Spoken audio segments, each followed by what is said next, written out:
my name is Regina, and in this video, I am going to be starting all of my seeds for fall. Now, right now in North Texas, where I grow, I'm in North Texas Zone 8A. It is probably about 100 degrees, even though it's well after 6 p.m. That is why I'm starting my fall seeds indoors, so that come September, I will have nice strong plants to plant outside. Now, before we get into it, I need your help to get this video out there and get it to more gardeners. First thing you can do to help the channel, support the channel, is to click that like button. And then if you know other gardeners who may find this content helpful, then go ahead and click the share button to share it with them. And of course, subscribe to my channel for more gardening. So now, let's get into it. Okay, so seed starting for me, I've done a few different seed starting videos so far, and this one won't be too different except that I am using slightly different materials here. Well, slightly different trays. So I've used these really small trays before. Let me show you those. Come on up, babe. Okay, so I've used these really small seed starting trays, and these are about 1 inch around and maybe 1.25 inches deep. I use these actually in the winter when I was starting my spring seeds, my cool weather seedlings, and they worked okay. The challenge with them was that the plants were only good in here for just a couple of weeks, and I knew that. I should have known that, and I ended up leaving some of them in there longer than they should have. But it's just not, they're not deep enough for a long amount of time. I still use these, especially when I'm starting seeds that I'm going to upplant, like a lot of my summer crops. But yeah, so for these, since I'm only going to have these seeds going for about 4 weeks, then that would mean I would need them for about 2 weeks in here and then transplant them 2 weeks later. So instead of doing that, since I don't need something super big, then I'm going to use these seed starting trays. Now this is a little 4-pack of trays. I want to say they're like 2.5 inches deep, 2 inches wide, and 1 inch. Or 1 inch wide, 2 inches long, however you want to say it. So they're rectangular, but they're a lot deeper and like twice as wide as these and maybe about twice as deep as these. So I think these will probably be able to support the plants for 4 weeks, so I don't have to upplant them, but they're not so huge that they're going to take up a ton of space under my lights and that they're larger than they need to be. And also, because the plants that I don't use, I will be putting them for sale. It's going to be a lot easier to sell like 4-packs, things like that. For the cool weather crops, people often need more than one plant of those. So these are the trays I'm using. I purchased them on Amazon. I'll put the link below. And also using those links is another way that you can support the channel, another free way. So definitely do that if you're looking for these seed trays. They were really inexpensive since well, this will be my second time selling seedlings. But because of that, I don't need to buy things that I can use over and over again. Single use, ones that are strong enough to get the job done, take care of the plants, so the plants grow strong and healthy, are perfectly fine. They don't have to be ones that can be used over and over again, because most of them I'm not going to be keeping. So I have already filled this one, but I need to fill the rest of these with my seed starting mix. I just published a video a few weeks ago, and I will link it up here. It is on my seed starting mix that I use. Mine is very simple, very basic. It's just 2 ingredients, peat moss and vermiculite.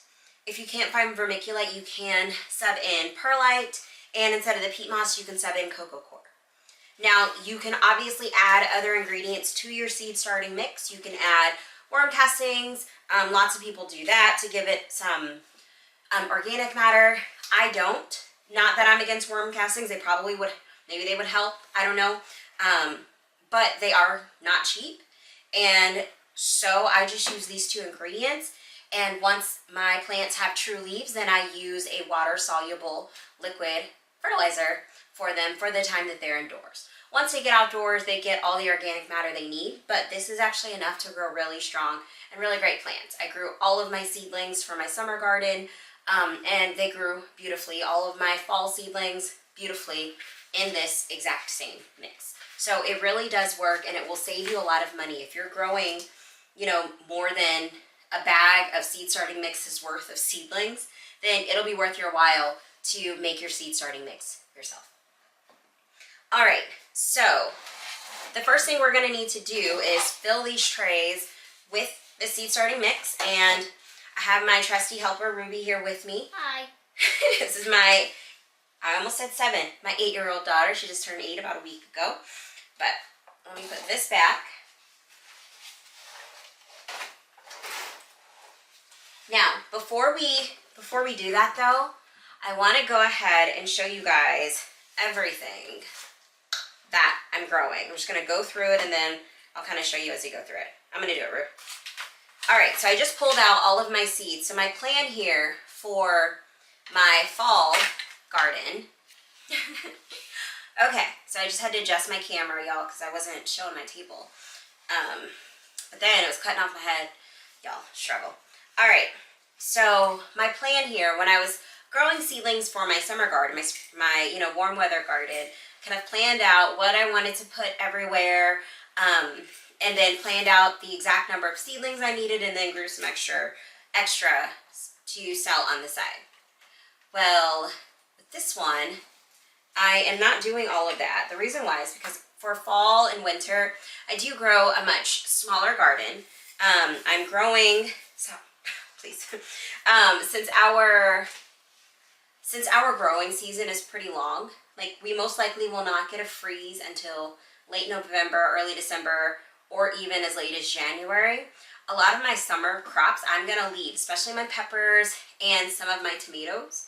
So because of that, I have a specific place I'm gonna put my cool weather things. And I'll probably be just plugging some in other places in the garden, wherever I find space to put them.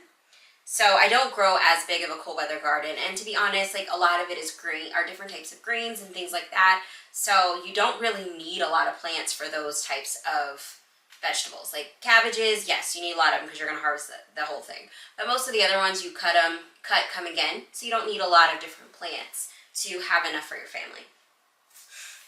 So what I am planning to do, I just pulled out all of my seeds of these cool weather greens, and I'm going to plant as many as I can fit in these trays.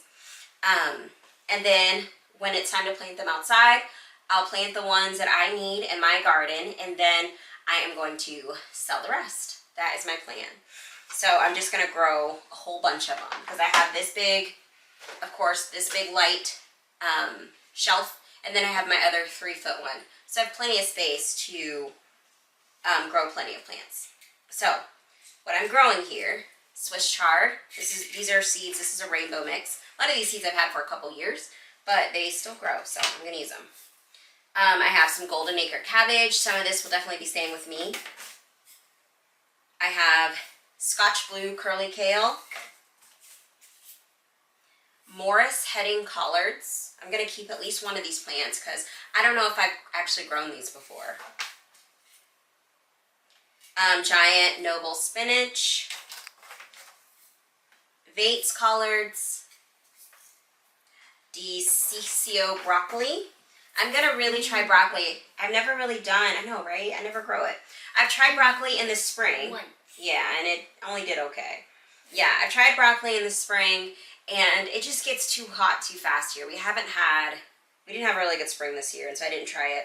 But for fall, I think it actually might work, because as our temperatures cool, it might work better in the fall for us. So I'm definitely going to try some broccoli. I have Georgia Southern collards. These are the collards everybody likes. So I'll make sure I grow plenty of these for sale. Grand Rapids lettuce. I have another kind of broccoli, Waltham broccoli. Mustard greens. And I have tall Utah celery. Celery is a little bit tricky to grow.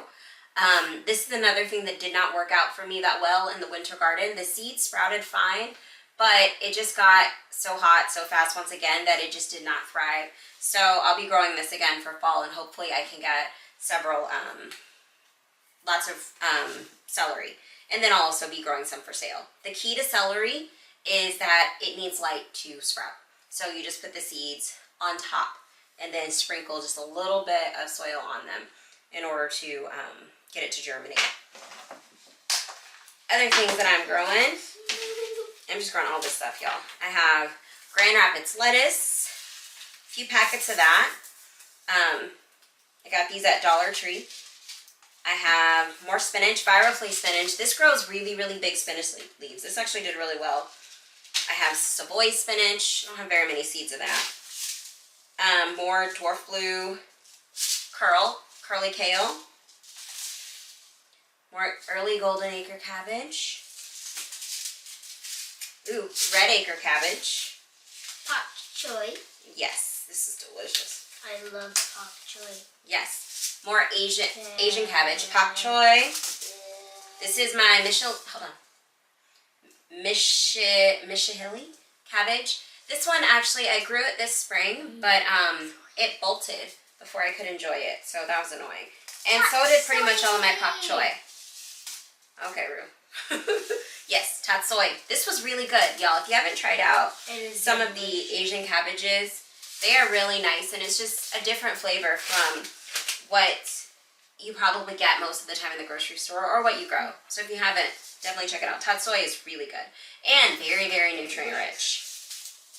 Savoy cabbage, which I only have a couple seeds left. I'm kind of sad about that. I know. I may have to. Okay, I got enough. Oh man, barely. Maybe get some more of that. And then, of course, I have more giant noble spinach.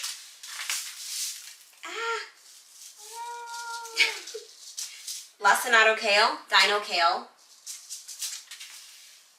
I have, what is this? Lettuce. Some kind of lettuce. I don't know. It's some kind of lettuce that I got from Seeds and Such when I ordered seeds from them. New Zealand spinach and more kale. So, lots of different green things I'm growing. Don't talk. So I can talk. I also am going to grow in my fall garden. I'm also going to grow some carrots, but I'm going to direct seed those once it cools down. It's just too hot right now. I also plan on growing beets.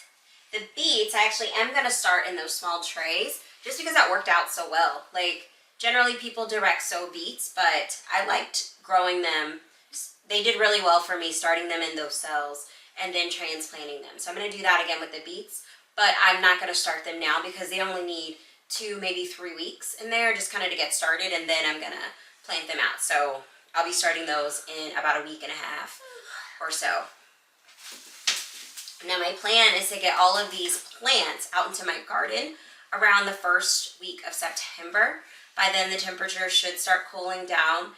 If it's too hot, then I might wait an additional week, but I think in these trays they'll be okay for up to, like 5 weeks or so. Brassicas, things like that tend to grow a little more slowly, so I'm not too worried about them going crazy and taking over.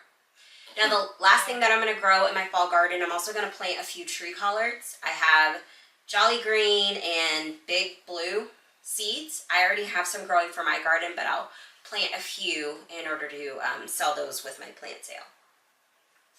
Alright, so that is everything we're going to grow. Next up, you guys get to see how I plant the seeds. But first, let me set all this stuff to the side so I don't get my seed packets dirty. Can you set these over there, Rue?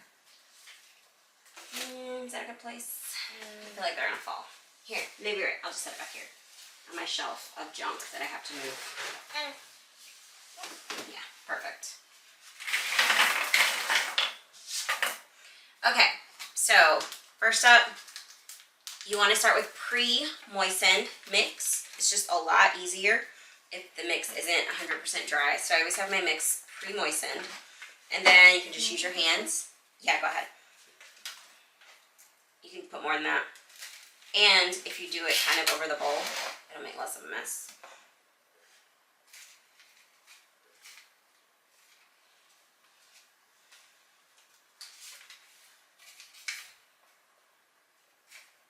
And it's a lot more efficient if you do more of an assembly line method where, first you fill all or most of the trays and then you start messing with the seeds. And it's just faster. But yeah, you can just smush it down too, Rue.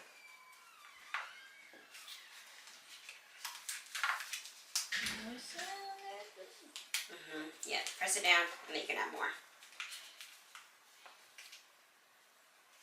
And you should pat it down because you want the seed, when you plant the seeds, to come in contact with soil and with moisture. So it is important that you pat it down. You don't want it super loose.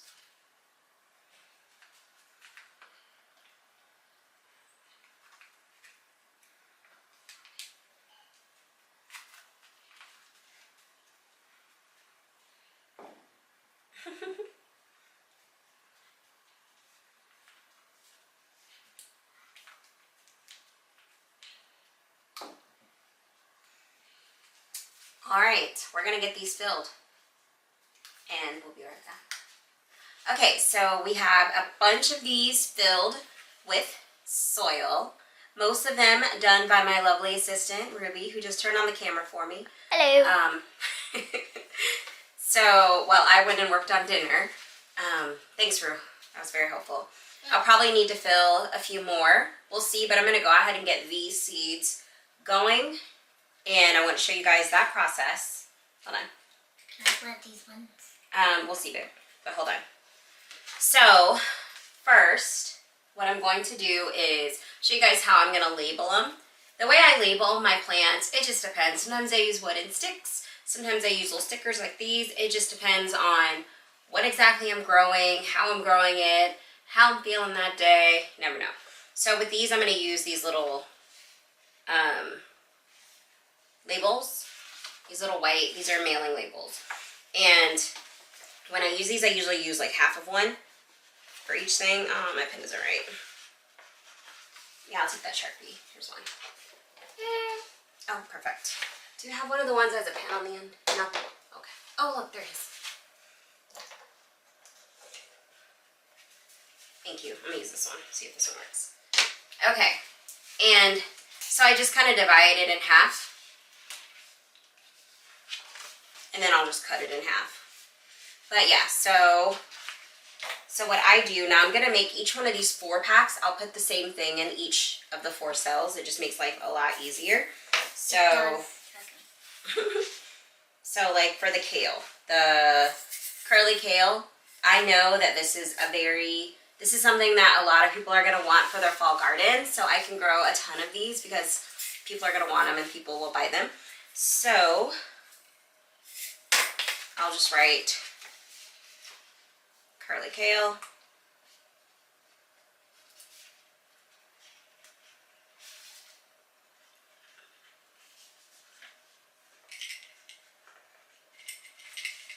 Hold on. And then here's the label. I'm going to tear this, see how this works. Wait, girl, you can't do that while I'm talking because I can't mute it out. Okay, and so I'm just going to put the sticker right here so that I know what it is. Because surprisingly, a lot of the brassicas, when they grow, they actually look really similar, even once they have true leaves. Kale can look a lot like collards, etc. So you definitely want to label things. That's something I always do, even growing plants for myself, I always label. So I'm going to label several of these with this, and then I'll plant my seeds. So I'm going to give you guys a quick look. Rude. You gotta chill. I'm going to kick you out. Because when you make noise, it shows up in the video and I can't mute it, okay? Okay. Alright, so planting the seeds is simple. If you've never done it before, it's the easiest part of gardening. Now in these cells, in the smaller cells, if I'm planning to transplant them, I will usually just put 1 seed per cell and then just plant like a few extra so that if any don't come up, I have some extra ones, and so I end up not using nearly as many seeds because I'm not doubling up. But in these, because I'm not transplanting them, I'm going to go ahead and put 2 seeds in each one of these. Some of them maybe even 3 because these seeds are actually pretty old. But yeah, I just make a little, make sure I can show this. I'm going to do too many things. No, look, you can use this little stick. You're right, I could, but not this second. Set it down because I already have the seeds in my hand. So I just make a little hole, a little divot, drop in the seeds, and then bury them. Another thing to keep in mind is that seeds The size of the seeds helps to determine how deeply you need to plant them. Larger seeds are going to need to be planted more deeply because they're going to need more friction from the soil in order to scrape the seed coating off when they're emerging.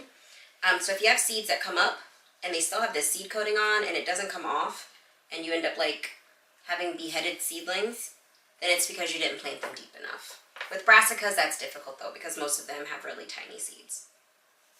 So, drop in the seeds, bury it.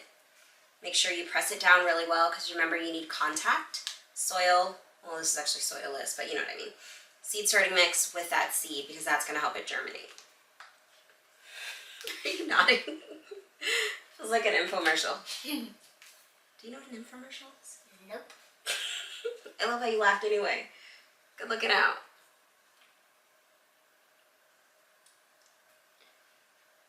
There we go. All right.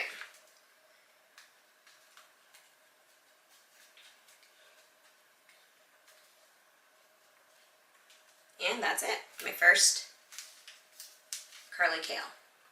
Alright, so I don't think you need to watch me plant all of these seeds. I do not think that would be particularly helpful. So I am going to finish these guys up. I'll do some more of them this evening. And then I'll probably finish planting these seeds over the next couple of days because it's kind of a lot for me to do all in one night. But this is how it works. You can see my really poorly written label, but it will serve the purpose. I don't put it close to the bottom because whenever I water these, I bottom water, and I don't want the label getting, drenched. It'll get a little bit wet most likely in the process, but I don't want it getting drenched. Now, what I set these on, because these do have holes in the bottom, I put them on, that one. The shelf over the summer has been like my storage shelf. It's kind of a mess. But yeah. Cookie tray. Yes. Mom bought these specifically for this purpose. Yes. These are cookie sheets.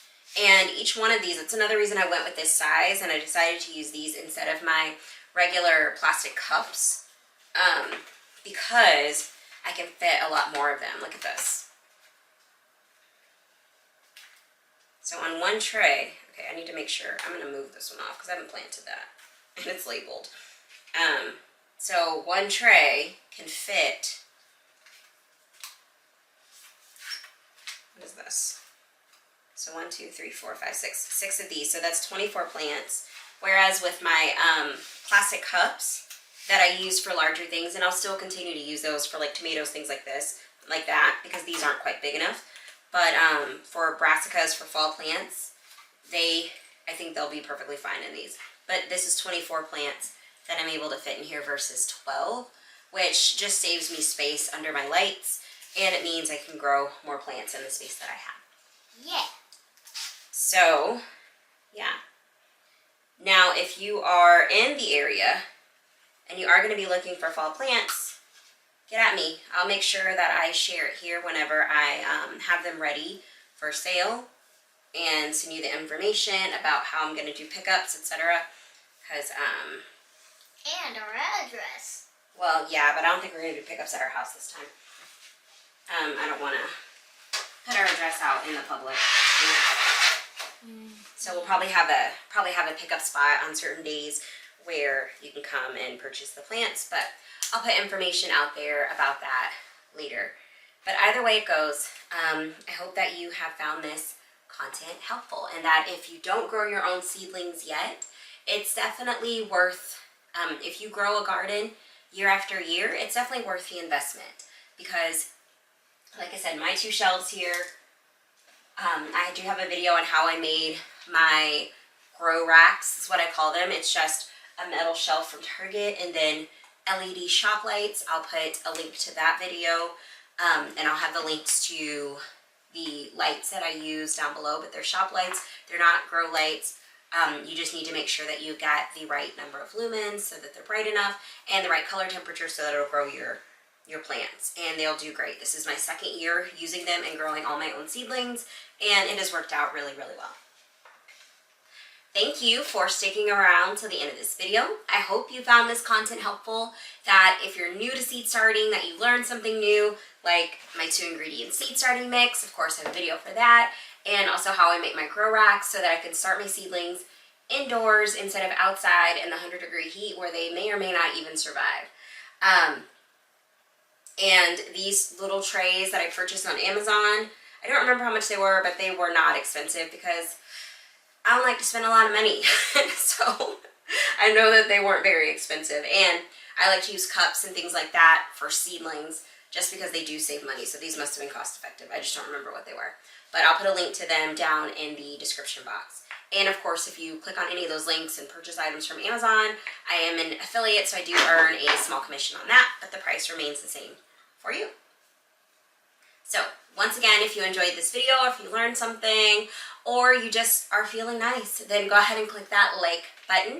And for more gardening content, I am growing in North Texas, Zone 8A, just outside of Dallas.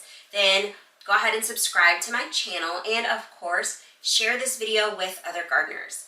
And if you do live in North Texas, now is about the time you want to be starting your seeds for your fall garden. And of course, if you're going to need plants for your fall garden and the stuff that I listed off at the beginning that I'm growing sounds interesting to you, then definitely come back to the channel in a few weeks, and I'll be announcing information about where I'm going to be selling all of my plants that I've grown that I'm not using myself in my garden. Once again, thanks for watching, and until we meet again, have a great one. Bye.